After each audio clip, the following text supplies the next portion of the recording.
कश्ती चलाने वालों ने जब हार के दी पतवार हमें, लहर लहर तूफान मिले और मौर मौज मझधार हमें, फिर भी दिखाया है हमने और फिर ये दिखा देंगे सबको किन हालात में आता है दरिया करना पार हमें।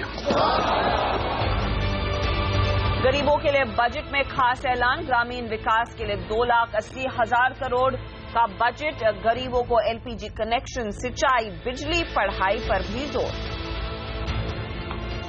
मनरेगा में भी दिए गए रिकॉर्ड 38,500 करोड़, रोड हाईवे के लिए मिले 50,000 करोड़ रुपए। गांव, गरीब, किसान, महिलाएं और युवा, इस बजट का हमारा सबसे बड़ा फोकस है। प्रधानमंत्री ने की जेटली के बजट की तारीफ, ये बजट किसानों और गांवों के लिए, लेकिन विपक्ष ने कहा यह अमीरों का budget. There is no major relief to the taxpayer or the middle class or the small and medium business person. Budget में करदाता के हाथ खाली, आयकर स्लैब में कोई बदलाव नहीं, 5 लाख रुपए तक की आय पर 3,000 रुपए की अतिरिक्त छूट। वित्त मंत्री अरुण जेटली का बजट बाजार को भी नहीं आया पसंद, डीडीटी लगने और कॉर्पोरेट टैक्स पर सफाई नहीं आने से निराश। ब्लैक मनी रखने वालों के लिए बैकडोर एंट्री की कोशिश, सरकार ने 45% टैक्स चुकाकर कार्रवाई से बचने का दिया विकल्प।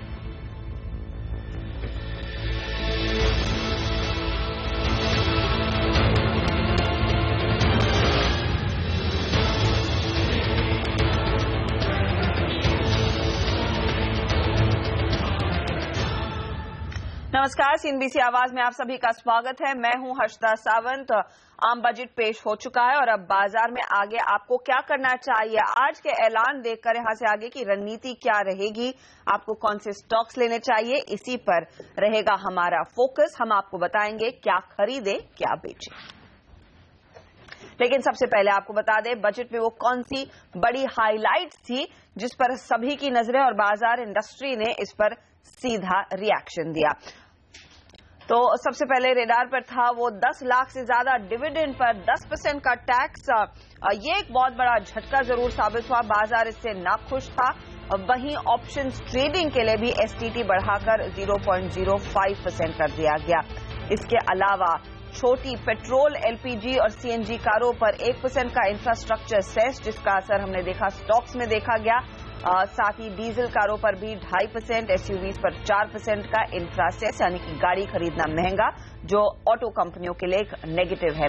बैंकों के रिकैपिटलाइजेशन का ऐलान जरूर हुआ, लेकिन सिर्फ 25,000 करोड़ रुपए ही सैंक्शन किए गए हैं और बाजार उससे कहीं ज्यादा के अमाउंट का इंतजार कर रहा था। दूसरी तरफ ज्यादातर तंबाकू प्रोडक्ट्स पर 10 से 15% तक एक्साइज ड्यूटी लगने वाली है, जिसके चलते आईटीसी पर आज हमने देखा दबाव देखने को मिला।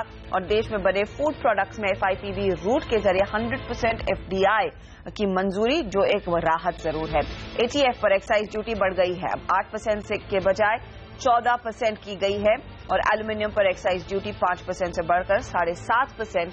वहीं मनरेगा के लिए तगड़ा आवंटन होता दिखाई दिया 38,500 करोड़ का। अब यहां से आगे क्या रणनीति होनी चाहिए, क्योंकि इस बजट को देख ये तय करना है कि आपके पोर्टफोलियो में कौन से शेयर रखे जाए, किनको फायदा मिलेगा और कौन से स्टॉक्स को आप निकाल सकते हैं। हमारे साथ इस चर्चा में शामिल हो रहे हैं एंजल ब्रोकिंग के Mayuresh Joshi, trade Swift broking के संदीप जैन और प्रिसिजन इन्वेस्टमेंट्स के अविनाश गोरक्षकर। आप सभी का स्वागत है। अविनाश, कार्यक्रम की शुरुआत मैं आप ही से करूंगी। रूरल थ्रस्ट दिया गया है, ग्रामीण इलाकों में सबसे ज्यादा पैसा फ्लो होता हुआ दिखाई देगा, ग्रामीण इनकम भी थोड़ी सी बेहतर होती हुई दिखाई देगी। ऐसे में क्या इसी फोकस को ध्यान में रखकर आपकी पहली पिक है पीआई इंडस्ट्रीज? बिल्कुल हर्षदा, आई थिंक ये बजट अगर हम सही मायने में कहें तो एक किसान के लिए बेसिकली एक अच्छा बोनांजा है, क्योंकि एग्रीकल्चर का फोकस ज्यादा रख के ही ये बजट प्रपोज किया है फाइनेंस मिनिस्टर ने। और मैं समझता हूं कि पीआई इंडस्ट्रीज का बिजनेस मॉडल काफी यूनिक है। नॉट ओनली ये क्रॉप प्रोटेक्शन में काफी डोमिनेंट प्लेयर है, एग्रो और पेस्टिसाइड्स में ऑलरेडी अच्छी मार्केट शेयर एंजॉय करते हैं। इनका फार्मा फोकस भी है। जिस प्रकार के इनके प्रोडक्ट्स है और जिस प्रकार की इनके यूसेज है, स्पेशली कैश क्रॉप्स को लेके मुझे लग रहा है कि नॉट ओनली बेनिफिट इनको मिलेगा via volume growth but obviously from the margin expansion. और मुझे लग रहा है कि अगर नेक्स्ट एक साल की अगर हम बात करें तो मुझे लग रहा है काफी अट्रैक्टिव प्राइस है, रिस्क रिवॉर्ड भी काफी अच्छा है, तो यहाँ पे डेफिनेटली अराउंड 670-680 का टारगेट प्राइस पॉसिबल है। क्वालिटी मैनेजमेंट है और FIs भी काफी इस शेयर को पसंद करते हैं, तो ओवरऑल अर्निंग्स और ग्रोथ प्रोस्पेक्ट देख के ये शेयर डेफिनेटली खरीदा जा सकता है। चलिए, तो पहली पिक आपके लिए हाजिर हो रही है PI इंडस्ट्रीज। ग्रामीण इलाकों में ही कंपनी काम करती है और इस बजट का फायदा इनको जरूर मिलेगा। रिटेल निवेशकों के लिए उम्दा पिक है। याद रखिए FIIs का भी पसंदीदा शेयर रहा है, तो अच्छे यहाँ पर वॉल्यूम्स भी आते हुए दिखाई देते हैं। 680 का टारगेट इस स्टॉक के लिए। मयूरेश, बताइए आपने जो स्टॉक चुना है LIC हाउसिंग फाइनेंस,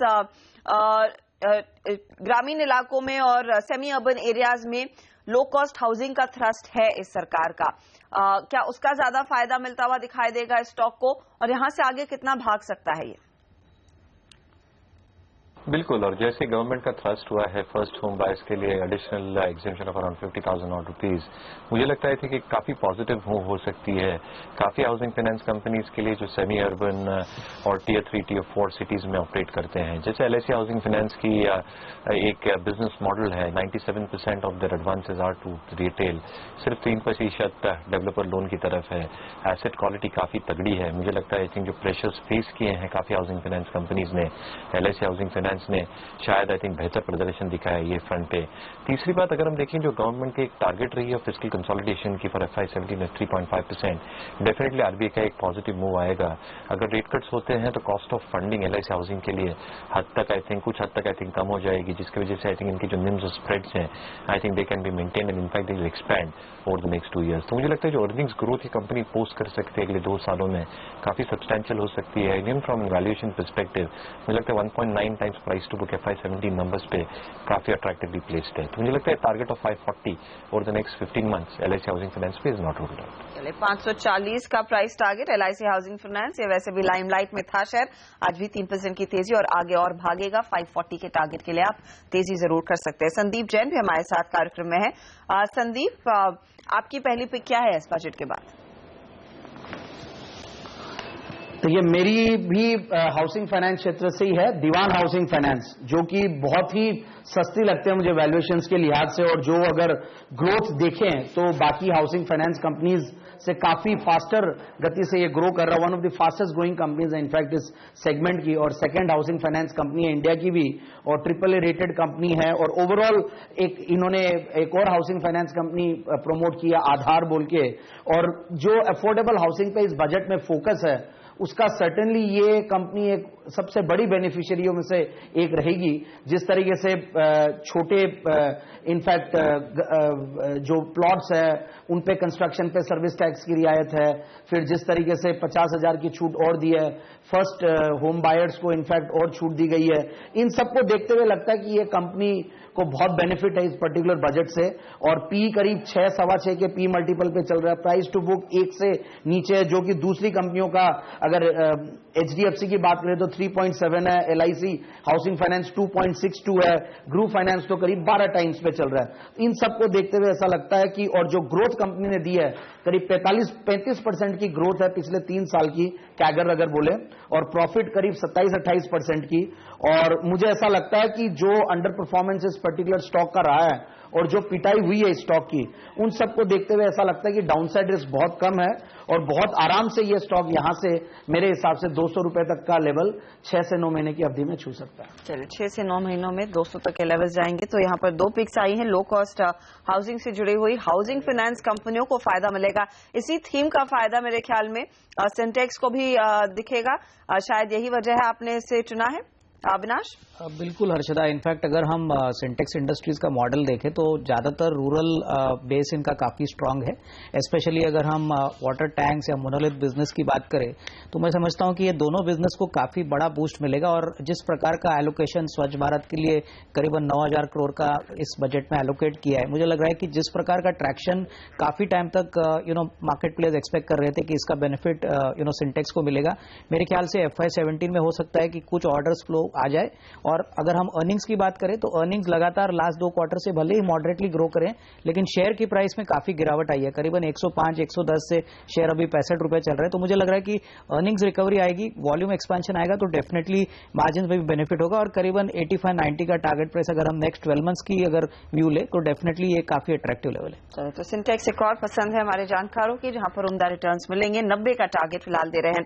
तब तक आप देखिए, जैसे हमने आपको बताया कि ग्रामीण इलाकों पर ज्यादा थ्रस्ट है, वहीं पर ज्यादा इन्वेस्टमेंट आता हुआ दिखाई देगा, इसीलिए रूरल और लो कॉस्ट हाउसिंग की थीम हमारे जानकार पकड़ रहे हैं। तो आपको बता दें, वो 4 स्टॉक जो हमारे जानकारों ने अब तक आपके लिए चुने हैं। पीआई इंडस्ट्रीज 680 के टारगेट के लिए अविनाश ने कहा है, ये आप ले सकते हैं। इसके अलावा सिंटेक्स इंडस्ट्रीज भी इनकी पसंद है, 90 का टारगेट। संदीप और मयूरेश ने यहां पर हाउसिंग फाइनेंस कंपनियां चुनी है। तो मयूरेश की पहली पिक है LIC हाउसिंग फाइनेंस, 540 का टारगेट, और संदीप ने चुना है दीवान हाउसिंग फाइनेंस को, जिसमें भी तगड़े रिटर्न्स मिलेंगे और 190 और लगभग 200 का टारगेट आप कह सकते हैं ये स्टॉक दिलाएगा। हम लेंगे एक छोटा सा ब्रेक। क्या कुछ दूसरे सेक्टर्स में भी ऐसे ही उम्दा पिक्स मिलेंगे, ये आपको बताएंगे ब्रेक के बाद।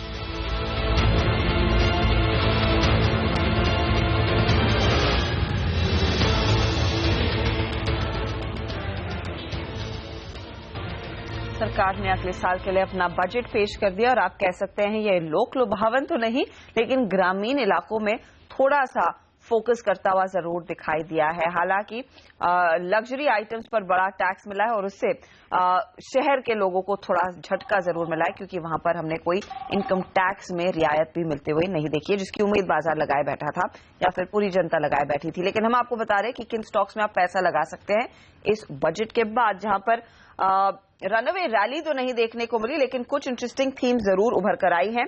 हम बात कर रहे थे लो कॉस्ट हाउसिंग की, ग्रामीण इलाकों में जो थ्रस्ट आया है, जितना निवेश यहां पर होता हुआ दिखाई देगा। संदीप, उसी पर मैं आपकी अगली पिक जानना चाहूंगी, कौन सी है और किस तरह के रिटर्न्स? देखिए, मैंने ये स्टॉक काफी बार आपके चैनल पे दिया हुआ और हर बार टारगेट्स अचीव हुए और वापस से जब करेक्शन आता तो नीचे मिलता है तो सर्टेनली देने का फिर से मन हो जाता है, और इस बार है और बहुत जबरदस्त तरीके से लाइमलाइट में यह स्टॉक रहा है पूरे बजट में ही, बजट के पहले भी और बजट के बाद भी और बजट के दौरान भी।